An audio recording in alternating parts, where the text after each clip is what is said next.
Ladies and gentlemen, welcome to Hoystory On Air podcast, video, whatever, Season 2, Episode 5. It is Thursday, January 15th, 2026. Show for you today is single subject. I had an interaction on X/Twitter yesterday, and I got triggered. Not really triggered, but there was a word used that just kind of clicked something for me. So, today's podcast includes a decent chunk out of my yet unpublished book on fact-checking, but it applies to kind of journalism on a greater scale. So, here's the tweet that got started. Paul Farhi. I apologize, Paul, if I'm mispronouncing your name. Doing my best. Posted yesterday, according to the FBI's affidavit, a government contractor with a top-secret security clearance has been accused of accessing and taking home classified intelligence reports later found in his basement. Classified material taken off-site and stored in his home. Who does that? And since my main thing on Twitter most of the time is snark, I go for it. The last two presidents of the United States for two. Right, keep going. What happened after that? Well, one was being prosecuted until he won re-election. The other was let off the hook because he was a senile old man. Paul responds, not even close, but you know that and don't care. So I think that kind of boiled it down to its core. Am I leaving out details? Yes, but I think the core of it is one was prosecuted until he won re-election, the other was let off because he was a senile old man. Paul disagrees. For the record, Paul writes about the news media and other topics of The Atlantic, Athletic, Washington Post, Vanity Fair, Daily Beast, Columbia Journalism Review. He was a former Washington Post reporter. Paul achieved far more in his journalism career than I did. I spent 15 years and ended up my journalism career getting laid off from the San Diego Union Tribune in 2009. My blogging career has been a little bit better, but I also don't have 33,200 followers on Twitter. Paul, you watch this, help a guy out. I could use it. So, I'm a little bit confused.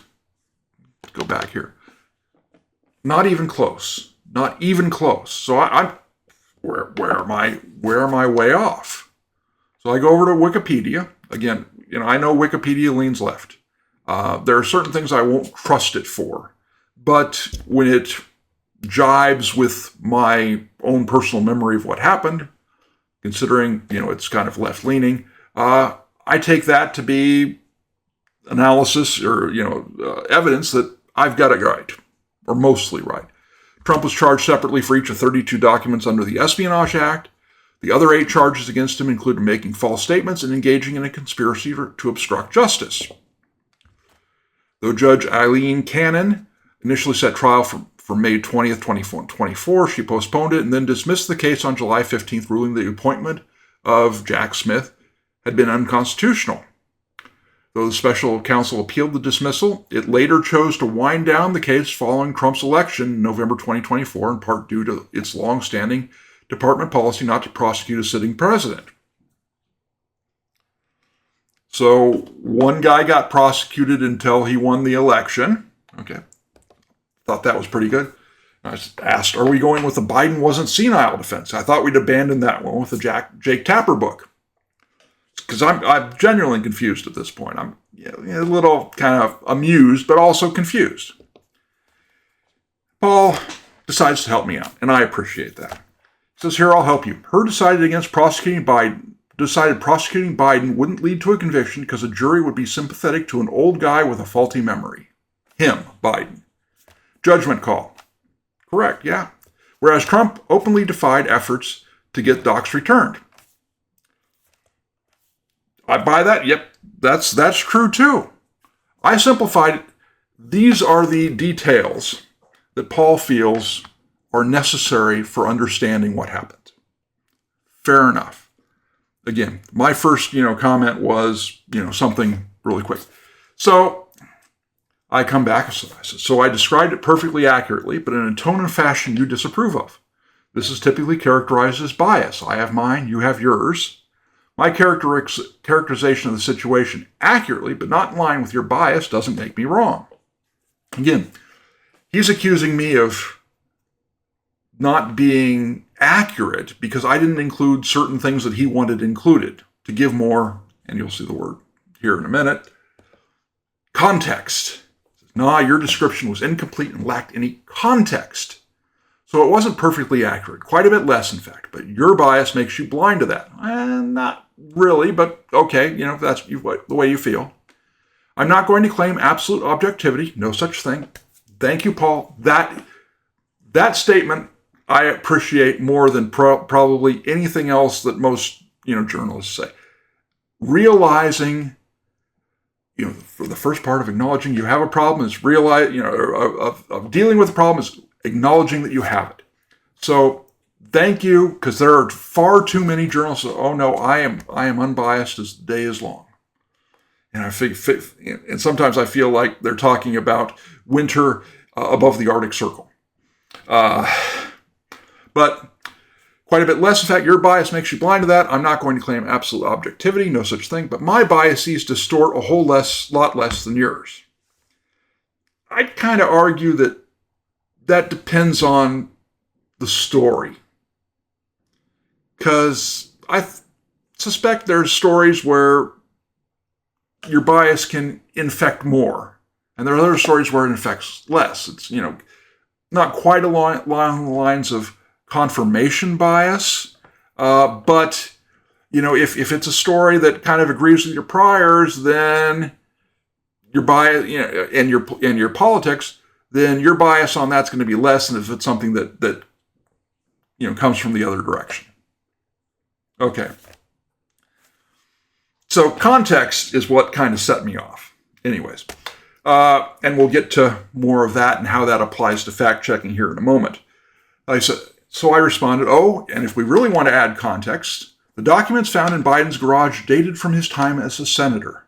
So he had far more culpability in possessing them than Trump did his, because senators aren't allowed to take those docs out of SCIFs, and those are secret compartmentalized intelligence facilities. I don't know exactly what they stand for, but they're basically debugged and heavily controlled rooms where you can look at very high classification documents, and you're not allowed to take them out. You're not allowed to pull the Sandy Berger, who worked for Bill Clinton. I'm not sure. I don't remember exactly what his title was, whether he was like his personal lawyer or something like that, who stuffed a bunch of top secret documents down his pants and tried to walk out with them. And I said, your bias will lead you to believe that. Doesn't make it accurate. It says, I may be biased about this, but I'll take my biases over yours. Most people take their own biases over other people's biases. Just the way it works. That's kind of the way human beings are. So the use of the word context and what parts of the bigger story are important context that I should have included when I distilled it down to one guy, was going to be prosecuted till he won re-election, and the other guy wasn't going to be prosecuted because he's senile. We can debate over whether calling Joe Biden senile at that point in time is a fair characterization of his mental capacity, but, I suspect that as more time passes by, even with Jake Tapper's book, and is going to have just scratched the surface. And so I quoted this. I said, for the record, I think I'm going to talk about this in my podcast tonight or tomorrow. Ties into drop the word my unpublished book on fact checking. Fact checkers have a habit of selectively adding what they perceive as needed context into their fact checks. But what they're really doing is picking and choosing according to their biases to reach a preferred result. And in fairness, Paul responded, said, let me know when it's up. Send me a link. I'd like to listen to it. So I hope you're enjoying it so far. I hope I've been fair. I've tried to be fair. And I'll say this too, because I appreciate this. Because about the same time this conversation's going on, I go and post this.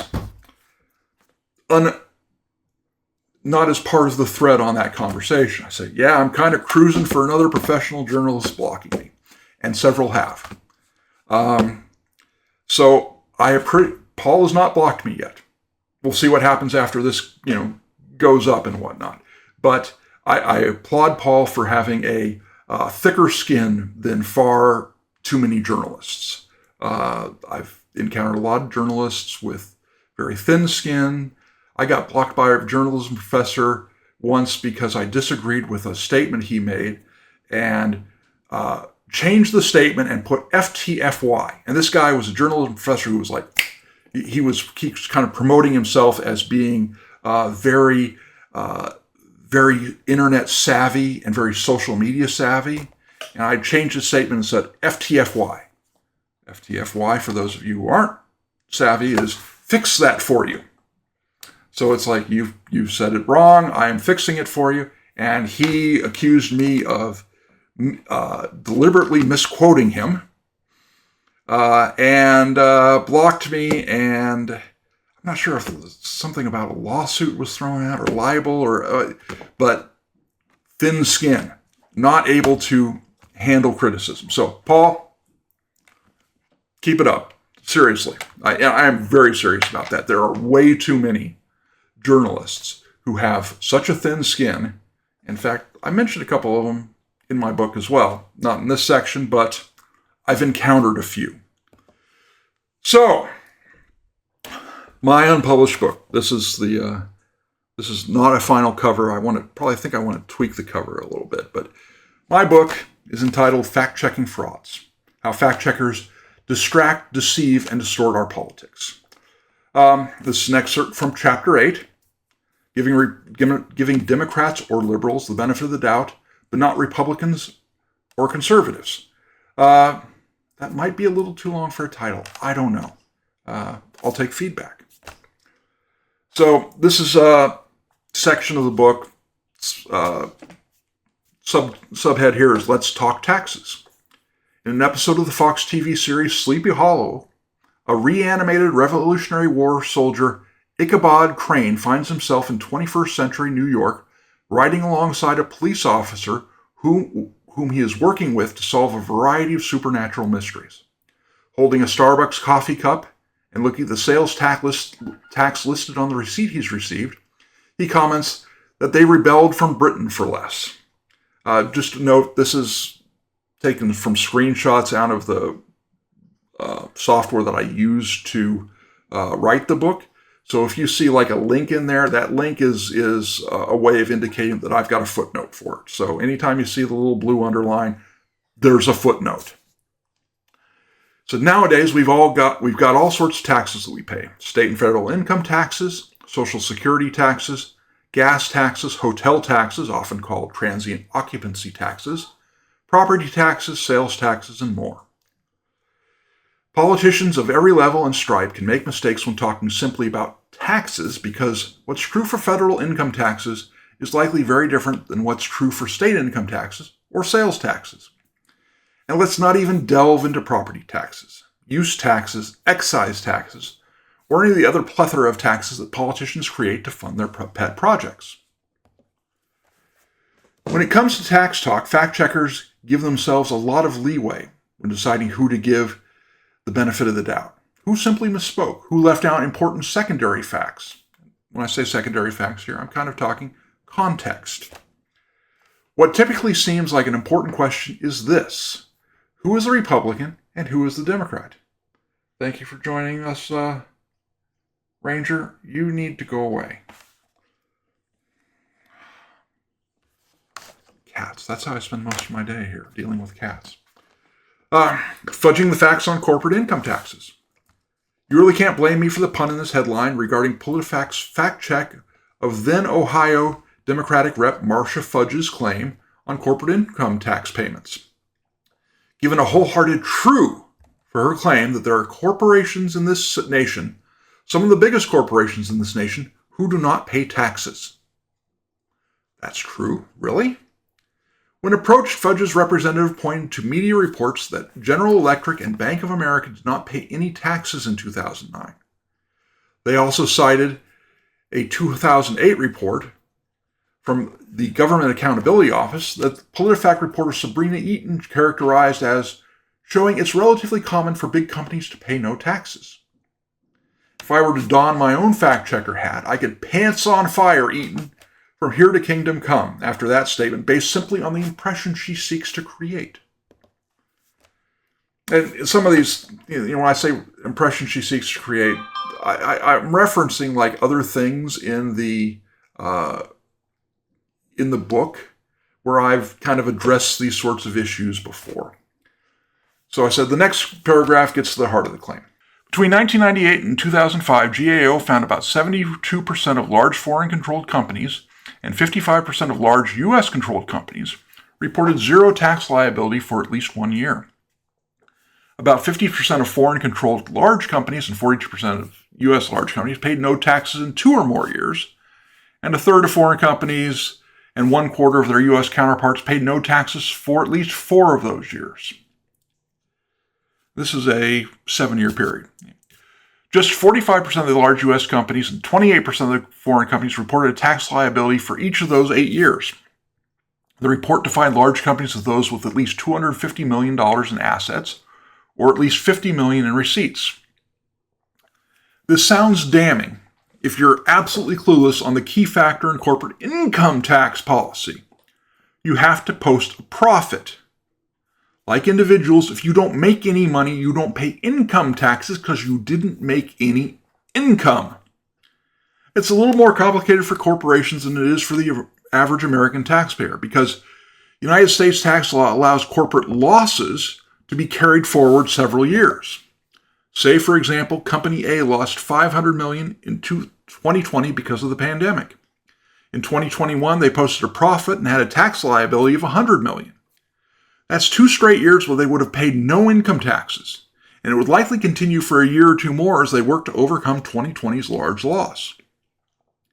And it's important to note here that, despite failing to specify income taxes in our original statement, that's what we're talking about. Even if a corporation posts a loss on their books for the year, there's all sorts of other taxes that they still pay.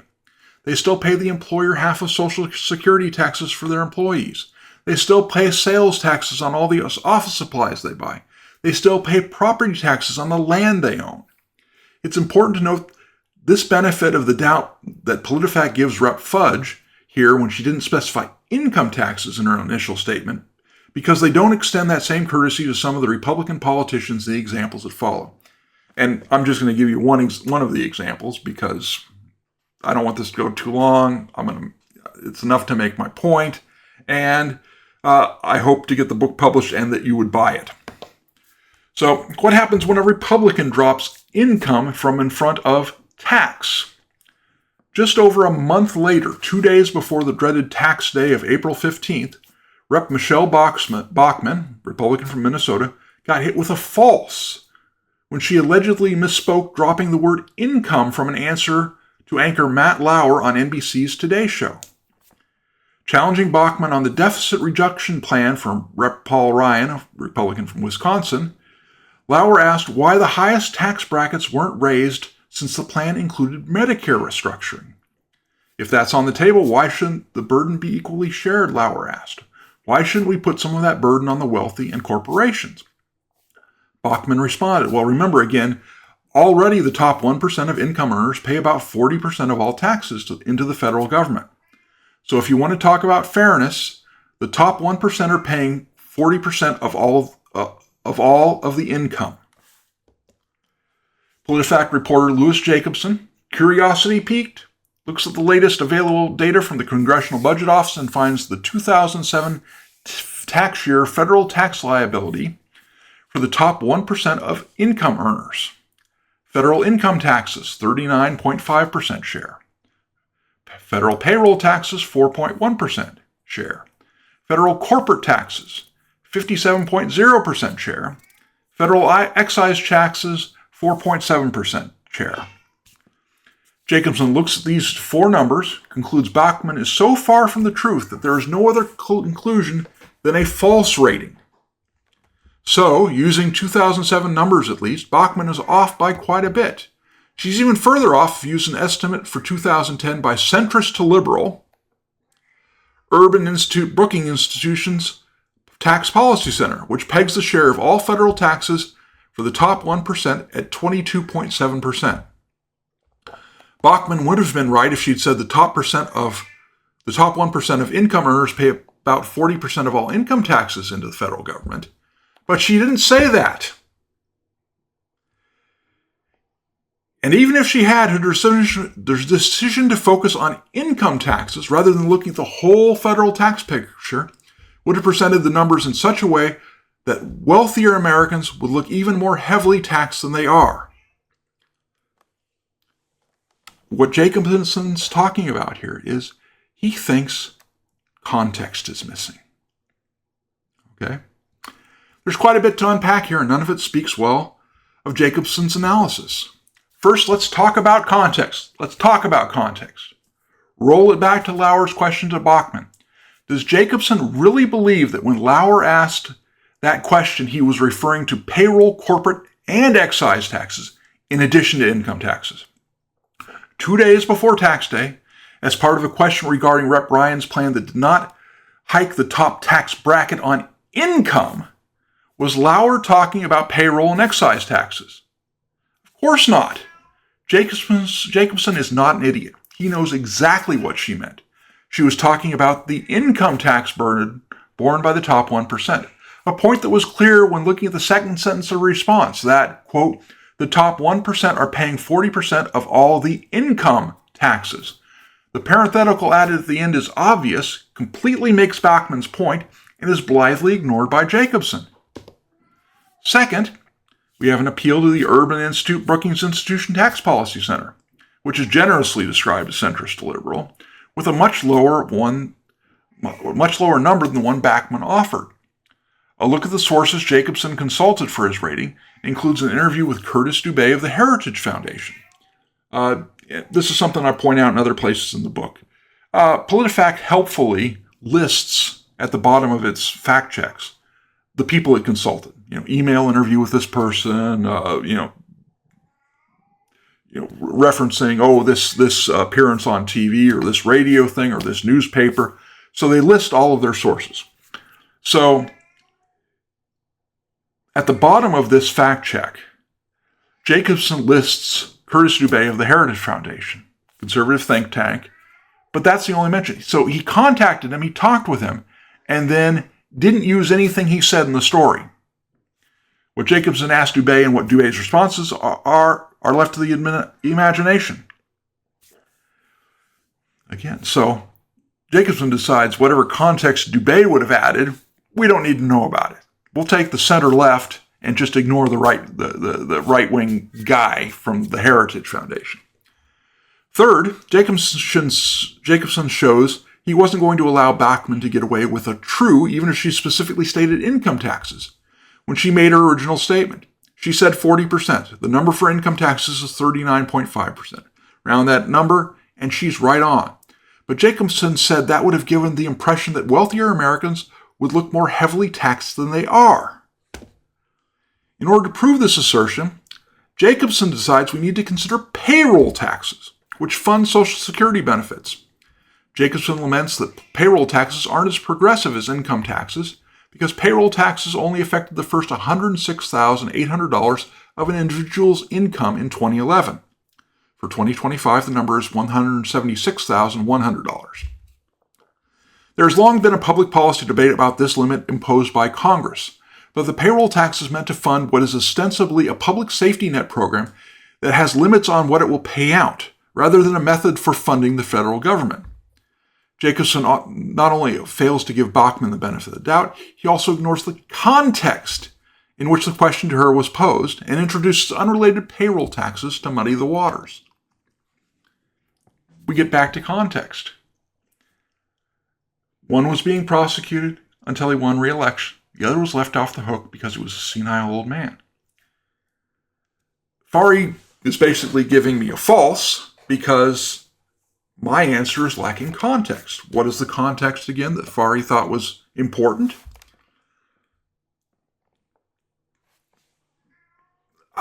It's 6 to 1, half dozen the other. Maybe I'm mean saying Biden's senile, and maybe it's nicer to say old guy with a faulty memory. Suspect old guy with a faulty memory. That's kind of senile, but you don't want to say. And Robert Hur's, he issued this report while Biden was still president, and it's probably diplomatic to say old guy, faulty memory, and not senile. But the important point Farhi thinks that I'm leaving out as far as context is that Trump openly defied efforts to get docs returned. He did. This is very true.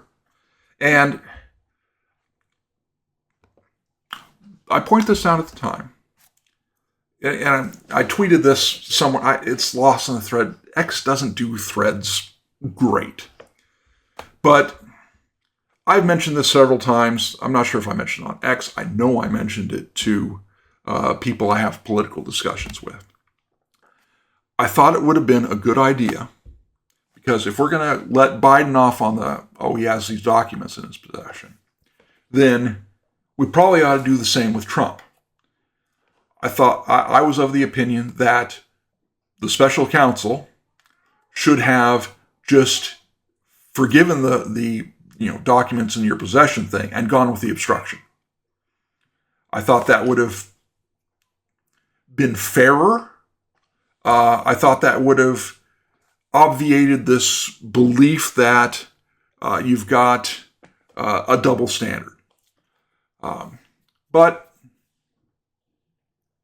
that didn't go anywhere. So Farhi thinks that the important context here is I needed to add that Trump openly defied efforts to get docs returned. I think if we're going to add more context than the short bit of snark that I gave, we need to focus on the fact that the documents found in Biden's garage dated from his time as a senator. Senators aren't allowed to take these documents out of the SCIF. Trump can take the documents as president wherever he dang well pleases. He is the president. It's not true about senators. How the heck did he get those documents in the first place? I think that's more important. We disagree over context. Thanks, Paul, for watching. There's something to be said for context. I agree. You see how fact checkers do it. Well, I'll grab this. I'll cherry pick that. Cherry pick this. Paul doesn't think he's as biased as I am because he would have cherry picked the fact that Biden, or the fact that Trump defied efforts to get these documents back. And I think he cherry picked because he failed to note that Biden's possession of the documents was more questionable than Trump's. Simply because, again, they dated from his time when he was a senator, not the president.